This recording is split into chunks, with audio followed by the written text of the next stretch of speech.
Mary Jane Veloso, warga negara Filipina yang sempat dijatuhi hukuman mati di Indonesia karena kasus narkoba.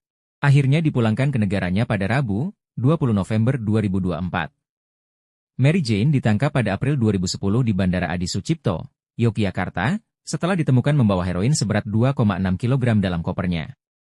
Kasus ini menarik perhatian internasional, terutama setelah Pengadilan Negeri Sleman menjatuhkan hukuman mati padanya pada Oktober 2010, hanya 6 bulan setelah penangkapannya. Hukuman tersebut menuai protes dari berbagai pihak yang menilai perlu adanya pertimbangan kemanusiaan. Menteri Koordinator Bidang Hukum, HAM, Imigrasi, dan Kemasyarakatan, Menko-Kumham IMIPAS, Yusril Ihza Mahendra, melalui pernyataannya di akun Instagram pribadi, menjelaskan bahwa pemulangan Mary Jane telah mendapat persetujuan Presiden Prabowo Subianto.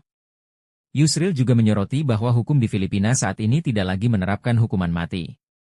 Oleh karena itu, nasib Mary Jane kini berada sepenuhnya di tangan Presiden Filipina, Ferdinand Marcos, yang memiliki kewenangan untuk memberikan gerasi.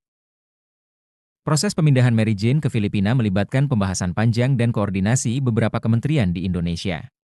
Setelah melalui diskusi yang intens, keputusan untuk memulangkan Mary Jane disetujui langsung oleh Presiden Prabowo. Setelah lebih dari 14 tahun menjalani proses hukum di Indonesia, masa depan Mary Jane kini bergantung pada kebijakan pemerintah Filipina. Apakah Presiden Marcos akan memberikan gerasi atau tidak? Keputusan ini akan menjadi penentu langkah selanjutnya bagi Mary Jane setelah menghadapi hukum di Indonesia. Demikianlah akhir laporan dari kami mengucapkan terima kasih atas perhatian Anda, dan terus mengikuti saluran berita dari kami, guna mendapatkan informasi terbaru dan analisis mendalam. Sampai bertemu lagi.